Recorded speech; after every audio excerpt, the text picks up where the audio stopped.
A really foul stench that greets motorists and passers-by as you approach Sakaman Junction near Weja here in Accra has been traced to a massive refuse dump in the middle of the Mallam market. The odor is also foul and you can smell it 300 meters away, we're told. A majority of the traders at the market are quite unhappy about the current situation, but there are some, however, who are not concerned about its implications on their health and actually have no problem coexisting with the mountain of filth. JoyNews Matilda Bomaga visited the area and has more in the following report. The refuse dump sited right in the market covers a huge part of the Mallam land. It's an awful smell that greets you right from the Sakaman Junction through to the Mallam Junction here in Accra. A walk through the Mallam pavement into the market are foodstuffs openly displayed for sale. Though these market women are worried about the insanitary condition they and their patrons are exposed to, they say there's very little they can do to help the situation.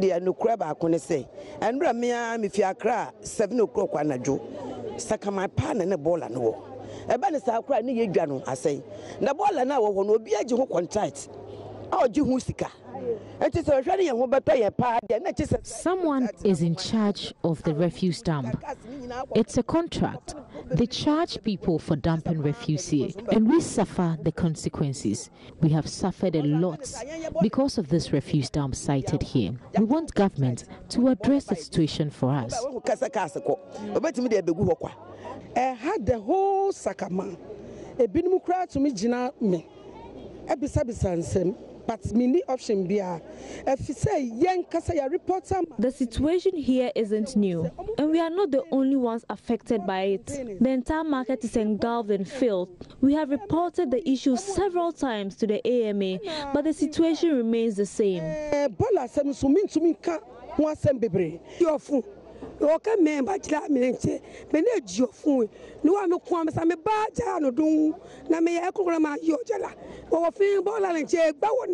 It smells, so when people come, they leave.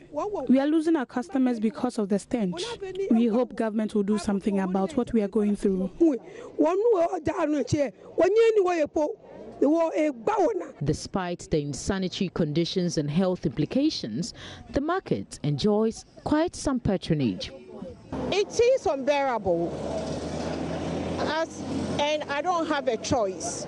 If I don't come to Mallam market, where am I going? I'm going to Agbogloshi, and Agbogloshi is even worse. We took a walk to the refuse dump, which has now become the dumping grounds for filth for many parts of the city. We counted at least 20 mini refuse trucks, about to offload refuse they have collected from surrounding communities.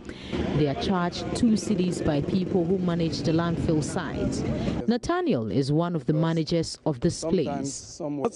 It is not a permanent stuff. It's not permanent. But this has been on for close to 6 years, like you said. Because the reason why we are doing this thing is that we are doing a reclamation. We don't get support from government. We don't get support from anybody. Do you understand me?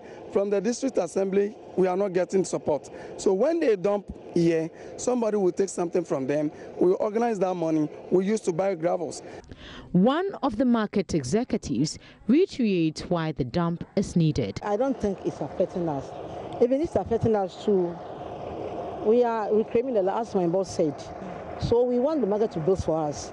So if they will come in to help us to reclaim this as we are saying, I think it will better, and all this will stop. As I was having put here, if you see, you can see.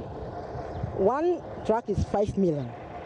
And I don't think that's one will be enough for us to do the work, as I was saying. So we are praying. As for praying, we are doing this. For all these years, if they even came in to help us, I think it will be a problem. Customers we've even spoken to have issues with the stench in the market. Oh, as for business, it's normal. It's for normal everywhere. Nowadays, the business is not going well. but not here only. But don't you think it's because for those of you within Mallam markets, the business is not going because of the stench? It's not only Mallam market. But it's only Mallam market you find this huge refuse dump with the smell coming outside. It goes all the way to Odoko. Madam, as I was saying, let them come to help us so that we stop. At this rate, it may take the intervention of the local assembly to resolve the problem. The AMA has, however, been unavailable for comment. For Joy News, Matilda Lomaga, Mallam, Accra. Door hinges, bolts and nuts are common sights in all Ghanaian homes. Locally made hinges especially could be found on almost every door and window. But do you know the once booming trade is experiencing a downturn? JoyNews Kwesi Debra visits a blacksmith to get more on this unhinged situation.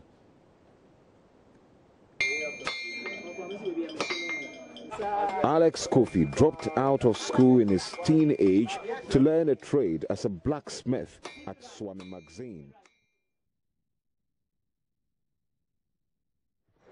It's been 20 years since he completed his apprenticeship, having specialized in the manufacture of bolts and nuts. Government had in the past provided avenue for his products. The story, however, is different today. I always manufacture bolts and nuts. That is the work we always do.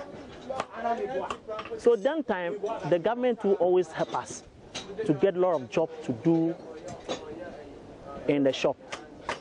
Bolts and nuts, center bolts, plug extension, and a lot of things. We have a lot of work to do. We always form bulging pins, which they use to form gates, and some arrows. We have a lot of work to do in the blacksmith work. But a time ago, I could remember that the work has dropped down, or the work has fallen. Why? Because in my side, I can say the import of those things that break our job today. With the dwindling fortunes of boot and nut business, Alex has now turned into manufacturer of door hinges. Somehow, that is beginning to suffer similar fate.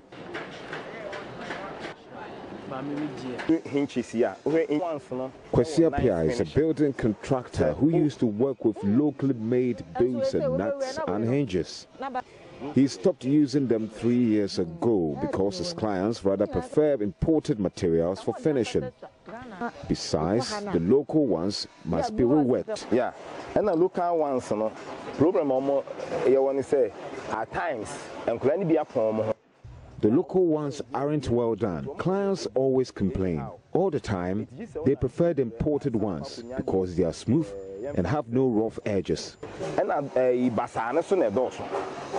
it's all the time I prefer foreign one.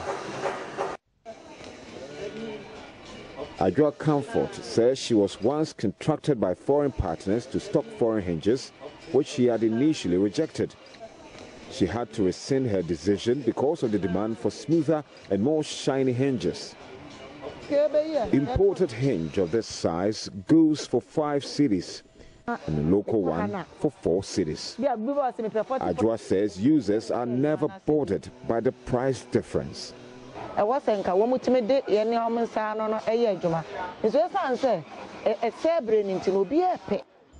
Clients always tell me the locally made hinges are time-consuming, she says. I believe with enough machines, the local ones can become competitive.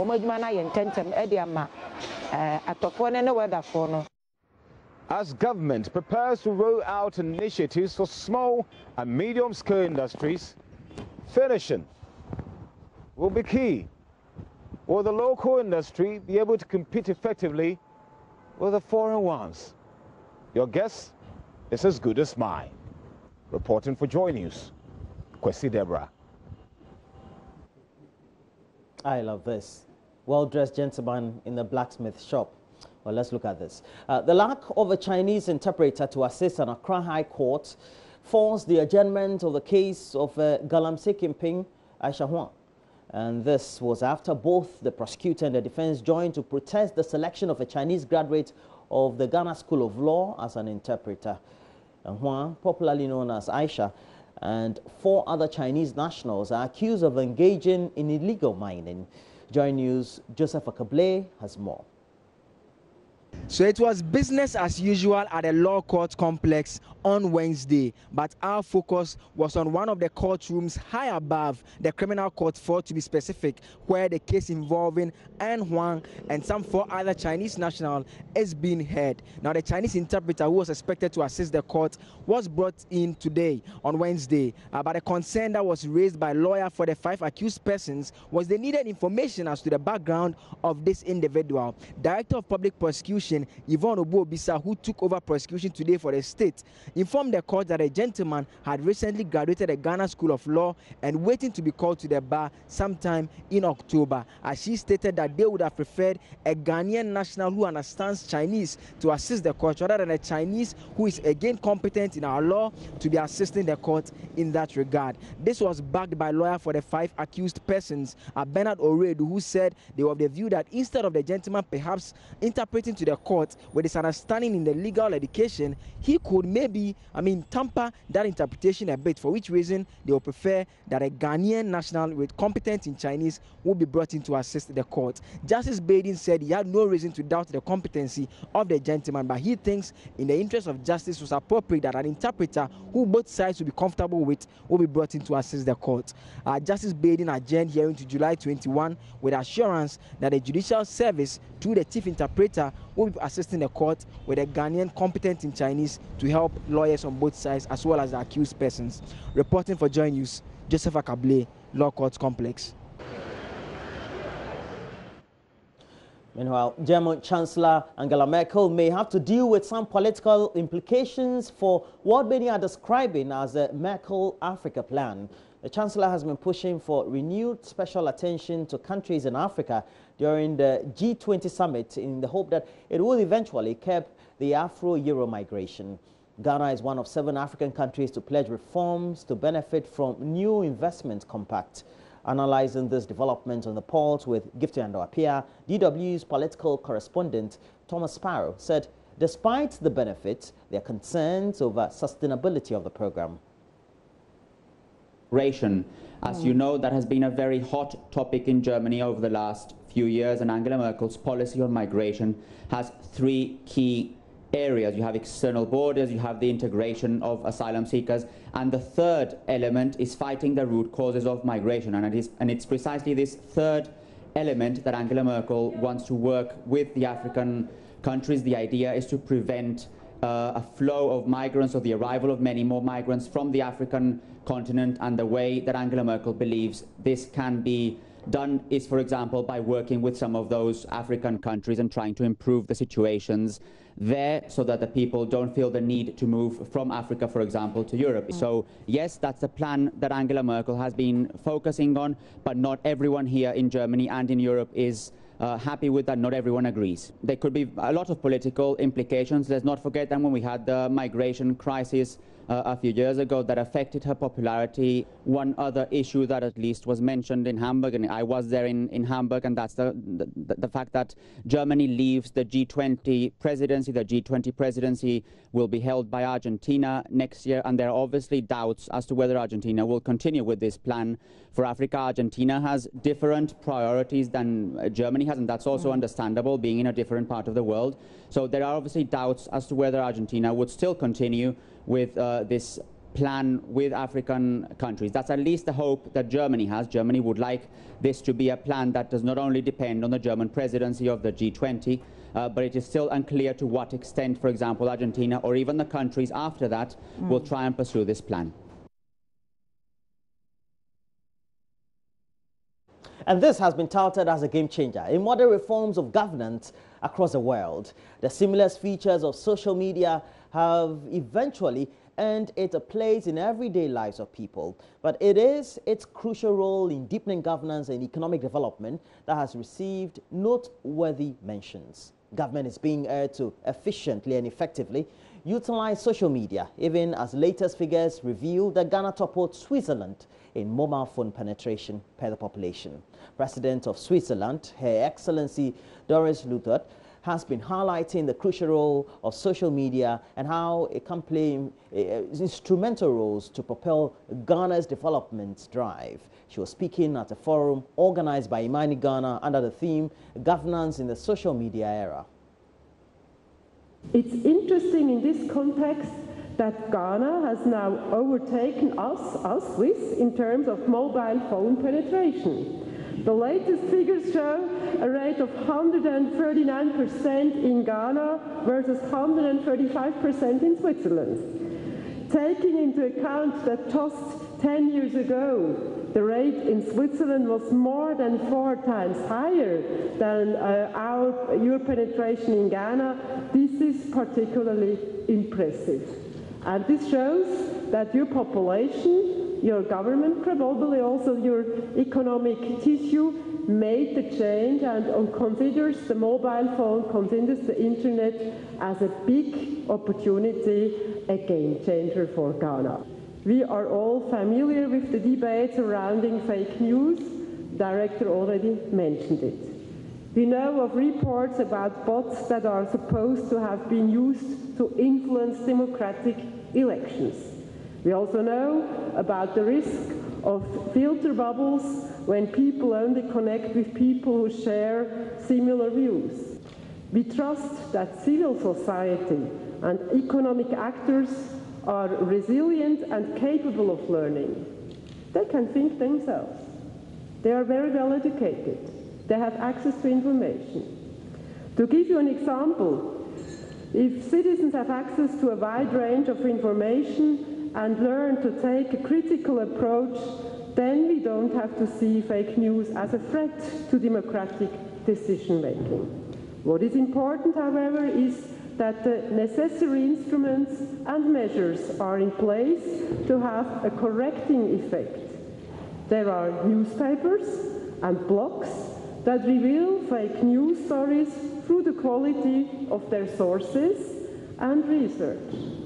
We also know that in the event of disasters, aid efforts can sometimes be organized more quickly through social media than the authorities could ever manage.